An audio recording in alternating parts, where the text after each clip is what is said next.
Ticket to Canada by Eric Oatman, illustrated by John Martin.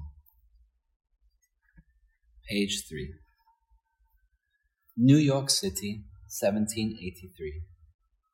For a long while, I had been pushing my way through crowded city streets. Now, breathless, I stood at the doorway to Papa's small woodworking shop. Outside, the city's horses and wagons rattled and clanked their way through the morning. But inside the shop, everything was quiet.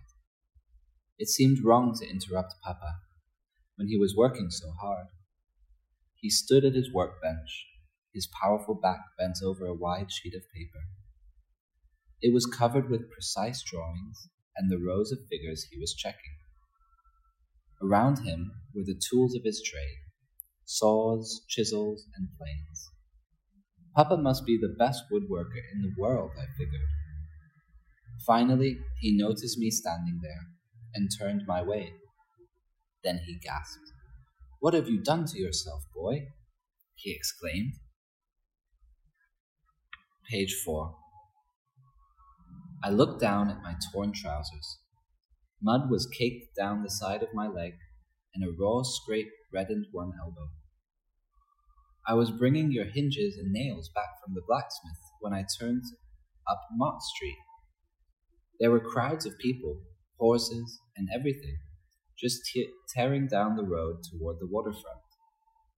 I couldn't get through, so I just tried to move out of the way.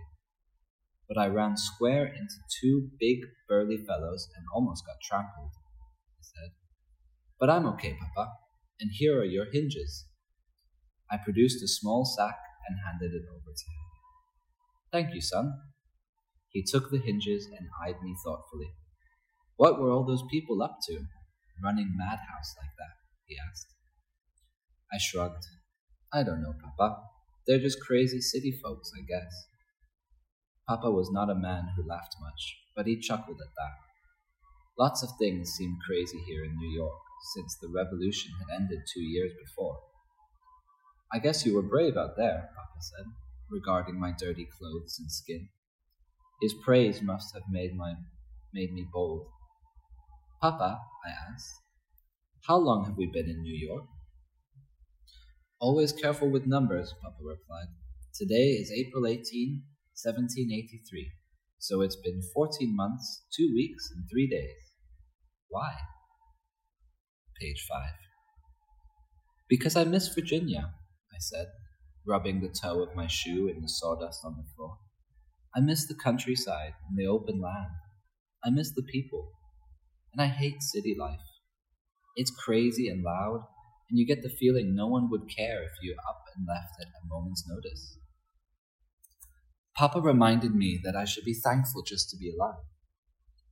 Papa said it, and he meant it. But I knew he didn't like living in New York any more than I did. Still, it was just about the only place we could live right now. You see, we had been enslaved back before the war, down in Virginia. Since 1775, though, everything had changed for us.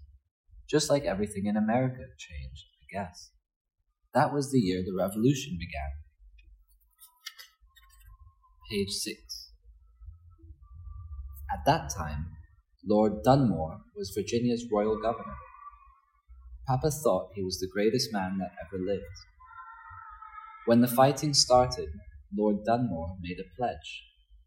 He promised that he would free every slave who fought for the British.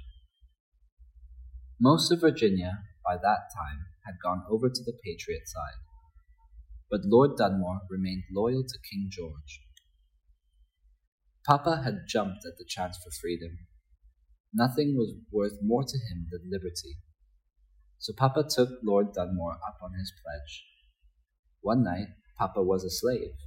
The next morning, he was free, a soldier fighting for the king under Lord Dunmore.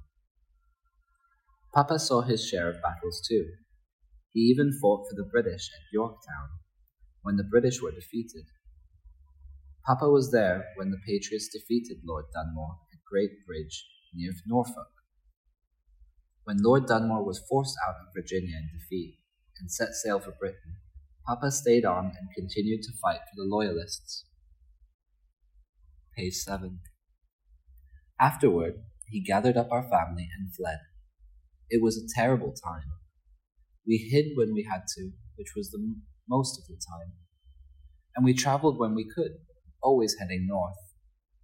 Papa knew that our best chance for freedom was to reach New York, where the British could still help us. A strong British presence still remained in New York. The British retained some amount of authority, and we knew that only they could ensure our freedom. Already, we had heard stories of slave owners traveling north and reclaiming their former slaves. It was said they would even kidnap blacks who were unknown to them, dragging them back south, where they were sold into slavery. We lost many things on the way, but one thing we held onto for dear life, the paper stating that we were free. In New York, Papa said that paper would be our ticket to Canada and freedom for good. Page 8. That was why we were in New York. But even here, the long arm of the slaveholder often threatened to snatch our freedom away. After speaking my mind to my father, I wiped the mud off my trousers and washed my scraped arm. Then I helped my father in the shop until supper time. When we walked home together, the streets were not as crowded. Mama greeted us at the door. She looked frightened.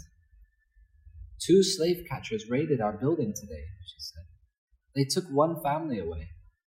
I showed them your paper, John, stating you're a free man. One of them looked at it and spat. He was so mad. Then he threw the paper to the floor and they both stormed out, Mama said. Papa looked sick when he heard all of this. The paper granting us our freedom was powerful enough to give us a new life, but slave catchers didn't always heed such legal niceties. It was high time for us to get out of New York and up to Canada, Papa said. Just after supper, someone knocked on the door. Papa picked up a chair and told Mama, "Better open it." But it wasn't slave catchers. A small, skittish man stood there and introduced himself to Papa as Hector Jones.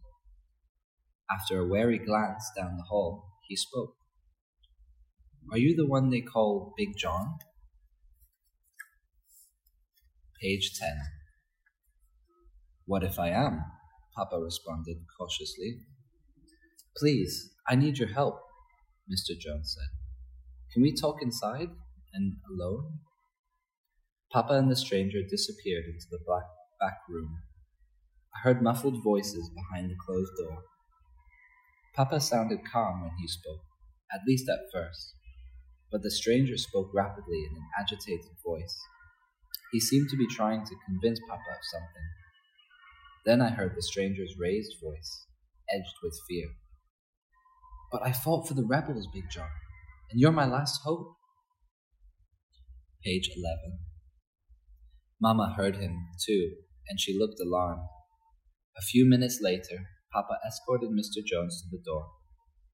After he had left, Mama rushed to Papa. "John, what did that man want?" she said. "He asked for help. He needs papers to leave, same as us. He heard from others that I can read." Papa paused for a moment, then added, "And write." Mama slowly realized what the man wanted from Papa. He wanted Papa to forge papers for him, saying that he had fought for the British. The stranger knew that Papa could read and write, and that his hand was as steady as stone. Perhaps he also knew that Papa had his own papers, declaring his rights as a free man. "I hope you didn't say yes, John. We can't get mixed up in a thing like that." The man was a patriot. "It's too late. If I don't help the man, he stands no chance. He would be back in chains by week's end." Page 12. Papa spent much of the night working silently. He woke up before sunrise. We walked together with Hector Jones to General Birch's headquarters. It was General Birch's job to screen travelers before they left the city. People spoke well of the general, but all of us feared the great power he held over our destiny. Page 13. After waiting in line for much of the day, it was time to approach General Birch. In a big tent, a man in a fancy uniform sat behind a table. 2 soldiers stood straight as pine trees behind him. "Papers?" the general said, putting out his hand. The general scanned the papers, then looked up and asked Papa with whom he had served. When Papa told him Lord Dunmore, the man smiled. Then he asked Papa his name and quickly filled in some blanks on a printed certificate, which he handed to Papa. Papa clutched the certificate as if it was a fistful of gold. Then the general turned to our companion. "Your papers?" he asked. Hector Jones handed them over as Papa, Mama, and I stepped aside. I held my breath, fearful of the questions to come. "This is signed by Colonel Tighe. What was your connection to him?" the general asked Jones, clearly impressed. Colonel Tighe had been the most famous Loyalist fighter of all. One of Lord Dunmore's first soldiers, he was a runaway slave who ended up leading the Black Brigade in New York and New Jersey. His 800 men, both black and white, spent 3 years fighting and defeating Patriot troops and slaveholders. They knew the land well and were renowned both for their surprise attacks on the Patriots and for their ability to steal supplies. Colonel Tighe's Black Brigade was prized by the British and feared by the Patriots. Many blacks joined Colonel Tighe as he became famous throughout the region. Those who didn't join gained a sense of their own power from watching his exploits. Many left their homes and engaged in other skirmishes or made their way to safer territory. "I fought with the colonel till he got killed in '80. The general eyed Jones carefully, then looked back at the papers. "What happened to Colonel Tighe?" the general asked. Page 15. Mr. Jones paused and took a breath.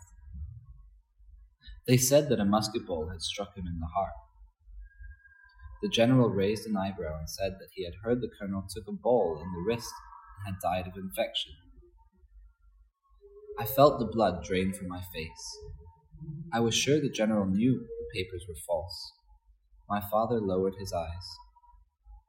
Slowly, the general turned his gaze back on the papers, then with great care signed them. "Your boat leaves tomorrow from the South Street dock. Canada will welcome you, I'm sure." Page 16. Birchtown, 1784. The rest of the day passed in a hurry. Hector Jones helped us pack everything we could carry, and then we all made our way to the docks 2 hours before dawn. We sailed for Canada in the morning, taking 10 days to reach Nova Scotia. Here, my parents and a few hundred others planned to build a town from scratch. Because many in our community were farmers or tradesmen back in America, we're well equipped to build the town. Plenty of people can cultivate the land and build homes and roads. We've named our new home Birchtown. We don't want to forget the man who made sure that more than 3,000 black loyalists and at least 1 black patriot finally tasted freedom. The end.